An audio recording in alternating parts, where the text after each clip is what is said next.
இப்ப இருக்கிற திராவிட முன்னேற்ற கழகம் ஒரு ஃபர்மிடபிள் ஃபோர்ஸ். முதல்வர் சொல்றாரு 200 தொகுதிகளிலும் நாங்கள் வெல்வோம் என்று சொல்கிறார். ஆனால் இப்ப இருக்க அரசியல் சூழ்நிலையை பார்க்கும்போது அவரவர்கள் தனித்து நின்றால் இவர் வேகமாக 200 தொகுதிகளில் வெல்வது என்னமோ நிச்சயம் போலதான் தெரிகிறது. திரு எடப்பாடி பழனிசாமி அவர்கள் சொல்றாரு இல்ல நாங்க தான் அடுத்ததா ஆட்சி அமைக்கிறோன்றார். திரு ஜெயக்குமார் அவர்கள் மற்றவர்கள்லாம் பேசுறதெல்லாம் தவறா இருக்கு. காரணம் என்னன்னு பாத்தீங்கன்னா, பிஜேபியோட அவங்க கூட்டணி சேராம தனித்து அவங்க போட்டியிட்டா கண்டிப்பா அவர்கள் வெல்வது மிக மிக கடினம். பாஜக தலைவர் அண்ணாமலை அவர்கள் எதிர்கட்சியாக மிக கடுமையாக மிக திறமையாக செயல்படுகிறார். திருப்பி அண்ணாமலை தலைவராக தேர்ந்தெடுக்கப்படுவார்கள் என்று செய்தி. கண்டிப்பா பிஜேபி ஏடிஎம்கேவோட கூட்டணி எந்த விதத்திலாவது சேரும். அவர்கள் ஒன்று சேர்ந்தால் மட்டுமே திராவிட முன்னேற்ற கழகத்தை வீழ்த்த முடியும். இப்ப திமுக வலிமையான கூட்டணியா தான் இருக்காங்க. விசிகா கூட இருக்காங்க. அவங்க பிரதான கட்சிகளா இருக்கும்போது அவங்க வலிமையா தானே இருக்காங்க. இப்ப விவேக் படத்துல ஒரு காமெடி வரும், ரைட்ல கையை போட்டு லெப்ட்ல திரும்பாங்க. அந்த மாதிரி தமிழ்நாட்டு மக்கள் வாக்காளர்கள் எப்படி தீர்மானிப்பார்கள் என்று சொல்லவே முடியாது. யாருக்கு ஓட்டு போடணும் யாருக்கு ஓட்டு போடக்கூடாதுன்னு தெளிவா இருக்காங்க. அதிகாரிகள் தான் இன்னைக்கு ஆட்சியை நடத்த முடியும். ஏன்னா விஜயோட கற்பனை என்னன்னு உங்களுக்கு தெரியும். விஜய் கட்சி ஆரம்பிக்கும் போதே சொன்னாரு நான் தான் முதல்வர் அப்படிங்கிற மாதிரி அவங்க ஏற்கனவே அனௌன்ஸ் பண்ணிட்டாங்க. பிஜேபியும் ஏடிஎம்கேவும் கூட்டணி சேர்ந்தால் கூட எடப்பாடி பழனிசாமி அவர்கள் தான் முதலமைச்சராக வருவார் என்று பிஜேபி ஆதரவு தெரிவிக்கும் என்று நான் கேள்விப்பட்டேன். அதே மாதிரி விஜய் கண்டிப்பாக ஏடிஎம்கேவோட கூட்டணி சேர்றதுக்கு வாய்ப்பு.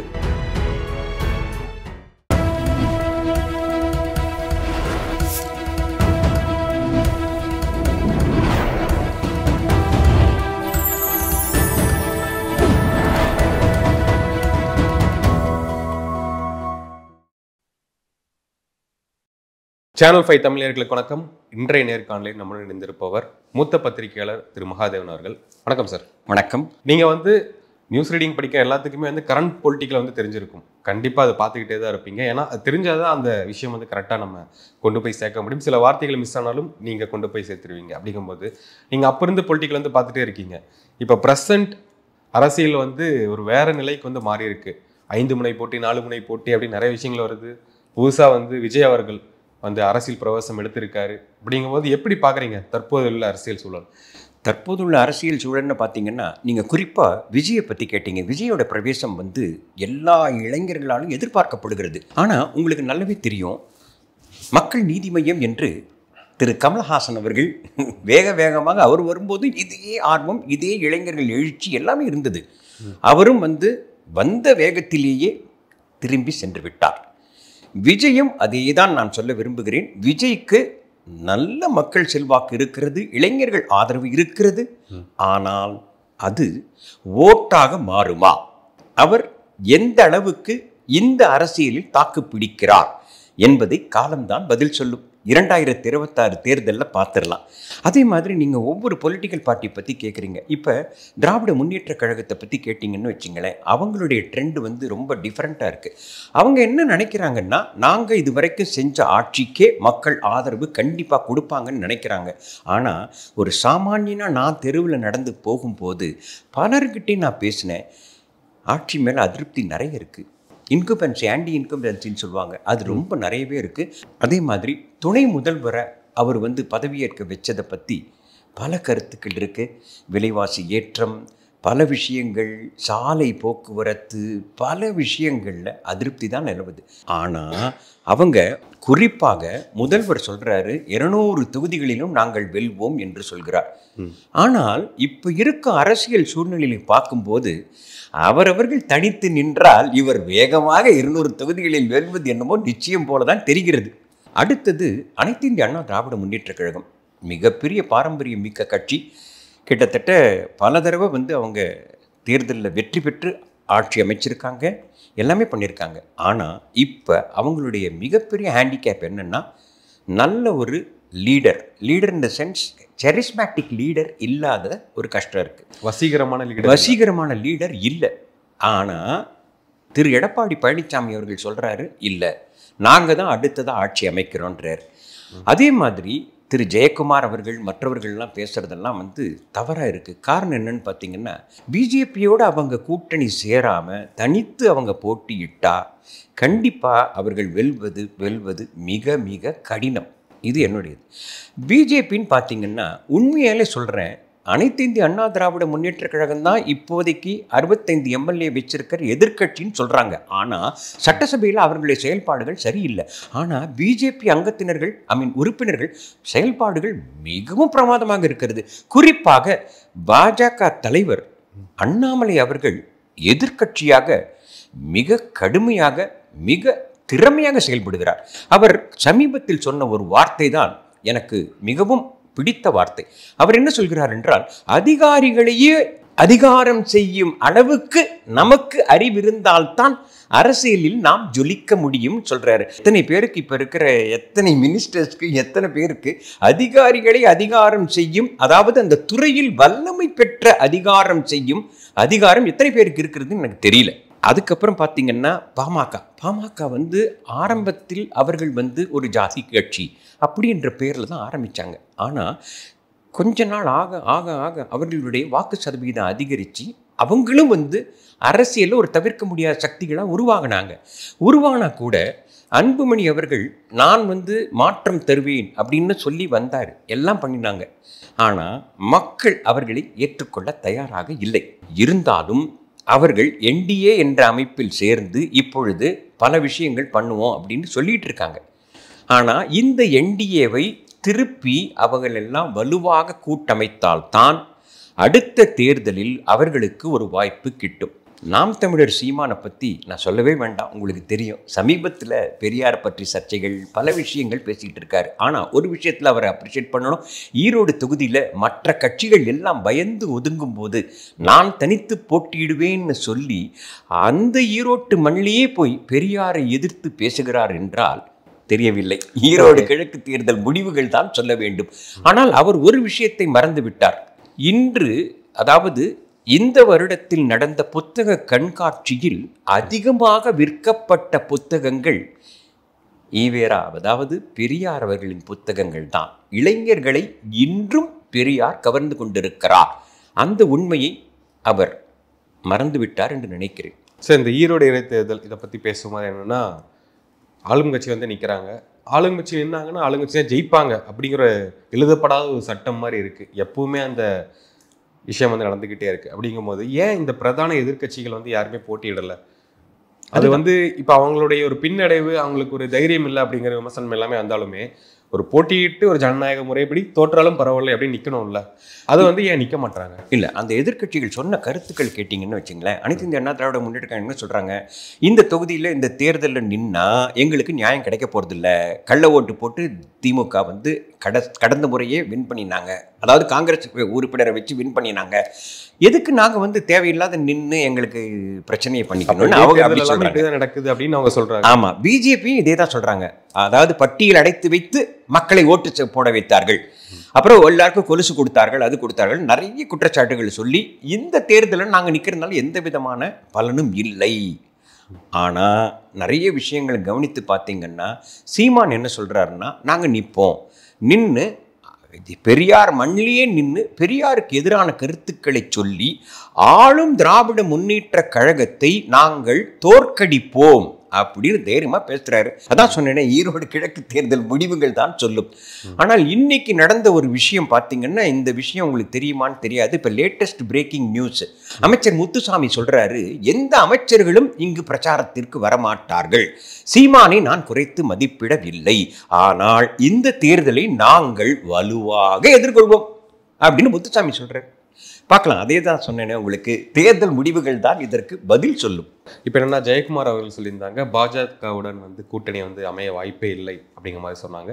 எடப்பாடி அவர்களும் திரும்ப திரும்ப அதான் சொல்லிட்டு இருக்காரு, அந்த பேச்சுக்கே இடம் இல்லை, ஏன் நீங்கள் அதே வந்து கேட்டுக்கிட்டே இருக்கீங்க அப்படிங்கிறாங்க. இப்போ அண்ணாமலை அவர்கள் வந்து மீண்டும் தலைவராகி வரும்போது இவங்களோட கூட்டணிக்கான வாய்ப்புகள் வந்து இருக்காது இல்லை? அப்போ பாஜகவுடைய நிலைப்பாடு என்ன, அதிமுகவுடைய நிலைப்பாடு என்ன வரும்? இல்லை, நீங்கள் சொல்கிறது எனக்கு புரிஞ்சுது. திருப்பி அண்ணாமலை வந்து தலைவராக தேர்ந்தெடுக்கப்படுவார்கள் என்று செய்தி, எனக்கு தெரிந்த செய்தி.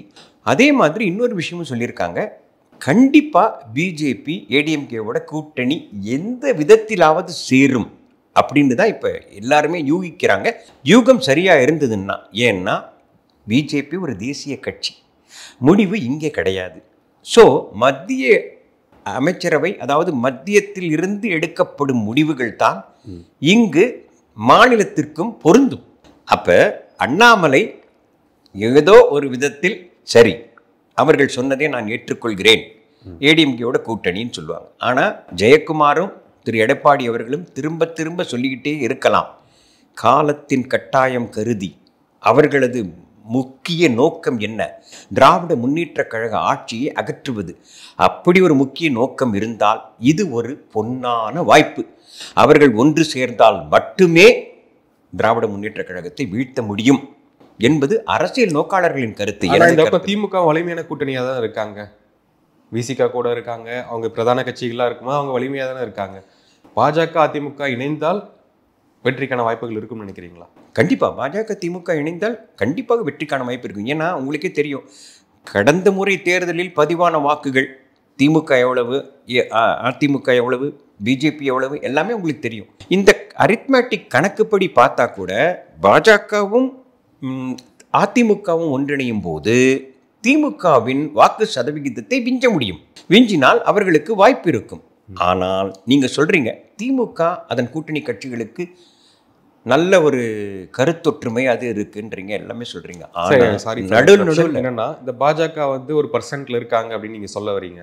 அந்த பர்சன்டே வந்து நாடாளுமன்ற தேர்தலில் தான் எடுத்திருக்காங்க, சட்டசபை தேர்தல் வந்து வேற இல்லை, அங்கே எப்படி இந்த பர்சன்ட் வரும் அப்படின்னு கருத்துக்கள் இருக்கேன் பாஜகவுக்கு. இல்லை, அதான் அவர்களுடைய செயல்பாடுகளை வந்து மக்கள் உன்னிப்பாக கவனிச்சுக்கிட்டு இருக்காங்க. நான் சொன்னேன் இல்லையா, அண்ணாமலை அவர்களின் செயல்பாடுகளை மக்கள் உன்னிப்பாக கவனிச்சுட்டு இருக்காங்க. அண்ணாமலை வந்து சொல்கிறது என்னென்னா, அரசியலில் ஒரு தூய்மையான செயல்பாடு என்ன, ஒரு நேர்மையான தன்மை, ஊழலற்ற ஆட்சி, பல விஷயங்கள் பேசுகிறாரு. அவருடைய கருத்து மக்களிடம் நன்றாக சென்று சேர்கிறது என்று தான் நான் கருதுகிறேன். இப்போ அண்ணாமலை அவர்கள் சொன்ன நீங்கள் சொல்லியிருக்கீங்க, அதிகாரிகளை அதிகாரம் செய்யும் அளவுக்கு நமக்கு வந்து துணிச்சல் வேண்டும், தைரியம் வேண்டும் அப்படின்னு அண்ணாமலை சொல்கிறாருன்னு சொல்கிறீங்க. உங்களுக்கு பிடிச்ச குவாட் அப்படின்னு கூட சொல்லிக்கிறீங்க. ஓகே, அந்த துணிச்சல் வந்து இப்போ திரும்ப தலைவராக வந்தாருன்னா அவர் பண்ணுவார் நினைக்கிறீங்களா? யார் சொல்கிறீங்க? அண்ணாமலை அவர்கள். கண்டிப்பாக. அவருடைய அனுபவங்கள் பார்த்தீங்கன்னாலே ஐபிஎஸ் ஆஃபீஸராக இருந்திருக்காரு, பல அட்மினிஸ்ட்ரேட்டிவ் கவர்னன்ஸ் எல்லாம் நிறைய தெரிஞ்சவர். அதனால தான் அவர் என்ன சொல்கிறார் பாருங்க, பியூரோக்ராட்ஸ் வந்து என்ன ஒர்க் பண்ணுறாங்க அப்படிங்கிறத அந்தந்த துறை சார்ந்த வல்லுநர் போல நமக்கு பல விஷயங்கள் தெரிந்தால்தான் அவர்களை கேள்வி கேட்க முடியும். அதிகாரிகளை அதிகாரம் செய்யும் அளவுக்கு அமைச்சர்கள் இருக்க வேண்டும் அப்படின்னு அவர் சொல்கிறாரு. இதை தானே மக்கள் எதிர்பார்க்குறாங்க. இன்னைக்கு மக்கள் இப்போ ஆளுங்கட்சியினர் வந்து அதுதான் சார் பண்ணிட்டு இருக்காங்க, எல்லா அதிகாரியும் அவங்க கைக்குள்ள தான் வச்சிருக்காங்க, அது இல்லைன்னு நினைக்கிறீங்களா? இல்லை, இப்போ சமீபத்தில் திரு துரைமுருகன் அவர்கள் மினிஸ்டர், அவருடைய பேட்டி பார்த்துருப்பீங்க.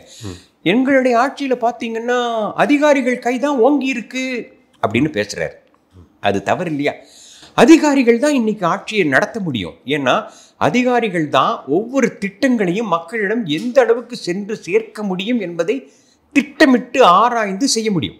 அமைச்சர்கள் 1000 விஷயங்கள் சொல்லலாம், இருந்தாலும் செயல்படுத்த போகும்போது களத்தில் இருந்து செயல்பாடை செய்பவர்கள் அதிகாரிகள் மட்டுமே. ஓகே, இப்போ 2026 எப்படி இருக்க போகுது அப்படின்னு அண்ணாமலை சொன்னார். என்னன்னா 5 முனை போட்டியாக இருக்கும், பாஜக தலைமையில் இருக்க கூட்டணி வெற்றி பெறும் அப்படின்னாங்க. உங்களுடைய கருத்து என்ன? இல்லை, அப்படி ஒரேடியாக நம்ம வந்து கன்க்ளூட் பண்ண முடியாது. பாஜக தலைமை தான் வெற்றி பெறும். ஏன்னா அவருக்கு இன்னும் வாக்கு சதவிகிதம் இன்க்ரீஸ் ஆகலை. அவருடைய தலைமையில் எப்படி கூட்டணி வெற்றி பெறும் நம்ம எப்படி சொல்ல முடியும் இல்லைங்களா? ஏன்னா இப்போ விவேக் படத்தில் ஒரு காமெடி வரும், ரைட்டில் கையை போட்டு லெஃப்டில் திரும்புவாங்க. அந்த மாதிரி தமிழ்நாட்டு மக்கள் வாக்காளர்கள் எப்படி தீர்மானிப்பார்கள் என்று மட்டும் சொல்லவே முடியாது. ஒரு முறை திமுக, அடுத்த முறை அதிமுக, மறுமுறை திமுக, அடுத்த முறை அதிமுக, இதை போல ஆட்சிகள் மாற்றம், காட்சிகள் மாற்றம் நடந்து கொண்டு தான் இருக்கிறது. ஆனால் பாஜக வந்து சொல்வதற்கு அவருக்கு கற்பனை சக்தி மிஞ்சி இருந்தாலும் கூட மக்களின் ஆதரவு முக்கியம் அல்லவா? அதுதான் முக்கியம். சார், இப்போ விஜய் கட்சியினர் வந்து எந்த கூட்டணியும் இல்லை, அதிமுகவுடன் வந்து கூட்டணி பேச்சுகள் அடிப்பட்ட போது வந்து அதிமுகவுடன் கூட்டணி இல்லை அப்படின்னு ஒரு அறிக்கையும் விட்டுருந்தாங்க விஜய் கட்சியினரே வந்து. இப்போ அவங்க மத்தியில் என்னன்னா, கூட்டணி வச்சாங்கன்னா விஜய் வந்து ஒரு சேஃப் ஜோனில் இருப்பார், அவருக்கு ஒரு % வரும், தப்பிச்சுக்கலாம். கூட்டணி வைக்கல அப்படின்னா சிங்கிள்% வருவார், அது வந்து எந்த யூஸுமே இல்லை அப்படிங்கிற மாதிரி வருது. உங்களுடைய கருத்து என்ன சார்? நல்ல விஷயம் நீங்கள் கேட்டது. ஏன்னா இன்னைக்கு இருக்கிற ட்ரெண்டு தமிழ்நாட்டில் பார்த்தீங்கன்னா கூட்டணி மட்டுமே வெற்றி பெறும். அதுதான் இப்போ யதார்த்த உண்மை. ஆனால் விஜயோட கற்பனை என்னன்னு உங்களுக்கு தெரியும். விஜய் வந்து கட்சி ஆரம்பிக்கும் போதே சொன்னார், நான் தான் முதல்வர் அப்படிங்கிற மாதிரி அவங்க ஏற்கனவே அனௌன்ஸ் பண்ணிட்டாங்க. இதே தான் திரு எடப்பாடி பழனிசாமி ரிப்பீட்டடாக சொல்லிட்டு இருக்காரு. அடுத்து எந்த கூட்டணி அமைந்தாலும் எப்படி இருந்தாலும் நான் தான் முதல்வர் அப்படின்றது. இந்த முதல்வர் நாற்காலி போட்டி இருக்கிற வரைக்கும் சொல்ற தப்பு எதுவும் இருக்கா சார்? தப்பு கிடையாது. ஆனால் இப்போ கூட்டணின்னு வரும்போது சில சமரசங்களுக்கு நீங்கள் தயாராக ஆகிக்கணும். இப்போ நீங்கள் சொல்கிறீங்க பிஜேபியும் ஏடிஎம்கேவும் கூட்டணி சேர்ந்தால் கூட நான் கேள்விப்பட்ட விதத்தில் எடப்பாடி பழனிசாமி அவர்கள்தான் முதலமைச்சராக வருவார் என்று பிஜேபி ஆதரவு தெரிவிக்கும் என்று நான் கேள்விப்பட்டேன். இது எந்த அளவுக்கு உண்மைன்னு எனக்கு தெரியாது. அதே மாதிரி விஜய் வந்து கண்டிப்பாக ஏடிஎம்கேவோட கூட்டணி சேர்றதுக்கு வாய்ப்பு மிக மிக குறைவு. இப்படியே சேர்ந்தாலும் எடப்பாடி அவர்களை முதல்வராக நான் அனுமதிக்கிறேன் அப்படின்னு சொன்னாதான் இது நடக்கக்கூடியது சாத்தியம். இல்லை என்றால் அரசியலில் இல்லை, அது கூட்டணி சேர்ந்தாலே சொல்லிதானே ஆகணும். அதுதானே விஷயமே. இப்போ ஆமாம், புதுசாக கட்சி ஆரம்பிச்சு ஒருத்தர் வராரு, 50 வருஷம் கட்சியில் இருக்காங்க. ஆமாம், இவங்க என்ன பர்மிஷன் தரது அப்படின்னு தானே சார் விஷயமே வரும். அப்படி கிடையாது. இந்த நேரத்தில் அவங்க ஒவ்வொருத்தருடைய சமய சந்தர்ப்பத்திற்கு ஏற்ப அவர்கள் சொல்லி தானே ஆகணும். இப்போ அண்ணாமலை தைரியமாக சொல்கிறாரு, நீங்கள் அதை கேள்றீங்களா என்னன்னு தெரியல. அண்ணாமலை சொல்லியிருக்காரு, நாங்கள் அனைத்து இந்திய அண்ணா திராவிட முன்னேற்ற கூட்டணி அமைத்தாலும் அடுத்த முதல்வராக எடப்பாடி பழனிசாமி அவர்களை அனுமதிக்கிறோம் அப்படின்னு தான் சொல்லிட்டாரு. அதே மாதிரி விஜய் வந்து சேரும்போது எங்களது கூட்டணி ஆட்சிக்கு வரும் பட்சத்தில் திரு எடப்பாடி பழனிசாமி அவர்கள் முதல்வராக பதவியேற்பார் அப்படின்னு அவர் சொல்லணும். டிக்ளேர் பண்ணி தான் ஆகணும். ஏன்னா எலெக்ஷனுக்கு முன்னாடி நீங்கள் சொல்லலைன்னா மக்கள் யாருக்குன்னு எப்படின்னு ஓட்டு போடுவாங்க. அவங்க வந்து இப்போ அதிமுக வந்து மற்றவங்களோட கூட்டணி சேருது, நீங்கள் வாங்கன்னு கூப்பிடும் போதே எடப்பாடி அவர்கள் தானே முதலமைச்சர் கேண்டிடேட். அதில் என்ன சந்தேகம் இருக்க போகுது? இப்போ விஜய் வந்தானே விஜய்க்கு அந்த கேண்டிடேட் கொடுத்துருவாங்களா? பொசிஷன் தரமாட்டாங்கல்ல? கண்டிப்பாக தரமாட்டாங்க. ஆனால் இதை வந்து சொல்லணும், டிக்ளேர் பண்ணணும். நீங்கள் முதல்லையே எலெக்ஷனுக்கு முன்னாடியே சொல்லணும், அனைத்து இந்திய அண்ணா திராவிட முன்னேற்ற கழகமும் விஜயோட கட்சியும் நாங்கள் ஒன்றிணைகிறோம். ஒன்றிணைந்து இதில் மக்கள் ஆதரவு எங்களுக்கு கிடைக்கும் பட்சத்தில் அடுத்த முதல்வராக எடப்பாடி பழனிசாமி அவர்கள் தான் பதவியேற்பார் அப்படிங்கிறத எல்லா இடத்துலையும் இவங்க போய் டிக்ளேர் பண்ணால் தான் நடக்கும். ஏன்னா மக்கள் வந்து தெளிவாக இருக்காங்க, யாருக்கு ஓட்டு போடணும் யாருக்கு ஓட்டு போடக்கூடாதுன்னு தெளிவாக இருக்காங்க. திருப்பியும் திராவிட முன்னேற்ற கழகத்துக்கு ஓட்டு போடணுமா இல்லை மற்ற எதிர்க்கட்சிகள் கூட்டணிக்கு ஓட்டு போடணுமா அப்படின்ற ஒரு நிலைமை தான் இப்போ போயிட்டுருக்கு. நீங்கள் சொன்ன மாதிரி 4 முனை கூட்டணி 5 முனை போட்டி இதெல்லாம் சொல்லிகிட்டு இருக்காங்க. ஆனால் கடைசி நேரத்தில் கூட்டணிகள் அமையும் வாய்ப்பு இருக்குது என்னை பொறுத்த வரைக்கும். அதாவது யாரு கூட்டணியும் வரேன்னு சொன்னாலும் கூட கடைசி இறுதி நேரத்தில் கூட்டணி வந்துடும். கண்டிப்பாக வாய்ப்பு இருக்குது. ஏன்னா அரசியலில் வந்து நிரந்தர எதிரியும் கூட்டணி இருந்தால்தான் 26 எலெக்ஷனில் ஜெயிக்க முடியுமா? கண்டிப்பாக கூட்டணி அமைச்சா மட்டுமே இப்போ இருக்கிற திராவிட முன்னேற்ற கழகம் ஒரு ஃபர்மிடபிள் ஃபோர்ஸ். இப்போ ஓப்பனாக சொல்லணும், நீங்கள் சொன்ன மாதிரி கூட்டணி பலம் இருக்குது, மற்ற விஷயங்கள் இருக்குது. அவங்க வந்து பல விஷயங்களை வந்து சொல்லலாம். அவங்க நாங்கள் ஆட்சியின் சாதனை இது அது எல்லாமே சொல்லலாம், நிறைய பண்ணியிருக்காங்க அப்படின்லாம் சொல்லலாம். ஆனால் மக்கள் தான் தீர்மானிக்கும் சக்தி. ஆனால் திராவிட முன்னேற்ற கழகத்தை இவ்வளோ பெரிய ஃபோர்ஸை கண்டிப்பாக மோதணும்னா கூட்டணி அமைச்சா மட்டும்தான் முடியும். இதான் கள யதார்த்தம். மோர் தென் பொலிட்டிக்கல் நியூஸ் ரீடர் இதெல்லாம் தாண்டி எனக்கு ஒரு பர்சனலான ஒரு கொஸ்டின் என்னென்னா, நீங்கள் வந்து நியூஸ் ரீடர் இருந்திருக்கீங்க, உங்கள் வாய்ஸ் வந்து ரொம்ப கணீர்னு ஒரு ஆளுமையாக இருக்குது. அப்படிங்கும்போது டப்பிங்லாம் பண்ணியிருக்கீங்களா சார்? கண்டிப்பாக நிறைய பண்ணியிருக்கேன். நான் டப்பிங் பண்ணியிருக்கேன். சீரியல் இன்டர்வியூல எனக்கு இந்த விஷயம் தோணுச்சு. கண்டிப்பாக சீரியல் நடிச்சிருக்கேன், திரைப்படங்கள் நடிச்சிருக்கேன், டப்பிங் நிறைய பண்ணுறேன், வாய்ஸ் ஓவர்ஸ் நிறைய பண்ணுறேன். நிறைய இங்கிலீஷ், தமிழ் வாய்ஸ் ஓவர்ஸ், மலையாள voice overs, Hindi voice overs எல்லாமே பண்ணுறேன். அதே மாதிரி ஹிந்தியில் வர சில விஷயங்களை கேட்டு அதை தமிழில் டைப் பண்ணி அதுக்கு நான் வாய்ஸ் ஓவர் கொடுக்குறேன். இங்கிலீஷில் நிறைய பண்ணியிருக்கேன். நான் வந்து முக்கியமான விஷயம் சொல்ல மறந்துட்டேன். டிஸ்கவரி தமிழ், ஹிஸ்ட்ரி, என்ஜிசி இந்த சேனலில் எல்லாமே இந்த நெரேட்டர்னு ஒரு வாய்ஸ் இருக்கும். அந்த நெரேட்டர் வாய்ஸ் நான் தான் தமிழில். எஸ், எனக்கு அது ஸ்ட்ரைக் ஆச்சு. என்னென்னா இந்த மாதிரி வாய்ஸ் எங்கேயோ கேட்டிருக்கமே. ஹாலிவுட் படம் டப்பிங்லாம் வருங்க சார், அந்த மாதிரியான ஒரு அது ஹாலிவுட் படங்கள் டப்பிங் வந்து எனக்கு வந்தது 1-2 தான் பண்ணேன். ஏன்னா எனக்கு அதில் நிறைய உடன்பாடு இல்லை, அதனால் வேண்டான்னு வச்சுட்டேன். ஆனால் சீரியல்ஸ் நிறைய பண்ணியிருக்கேன். இப்பயும் சீரியல்ஸ் கூப்பிட்டுட்டு இருக்காங்க. நிறைய டப்பிங் விஷயங்கள் பண்ணியிருக்கேன். ஆடியோ விஷுவல்ஸ் பண்ணுறேன். தமிழ்நாடு அரசுக்கு நிறைய சின்ன சின்ன சின்ன சின்ன நெடுஞ்சாலைத்துறை அவர்களுடைய ஆடியோ விஷுவல்ஸ் எல்லாமே இங்கிலீஷ் அண்ட் தமிழ் நான் தான் பண்ணிகிட்ருக்கேன். இப்பயும். சார் உங்கள் நேரத்துக்கும் நேர்காணலுக்கும் மிக்க நன்றி சார். வணக்கம் சார். மிக்க நன்றி சேனல் 5.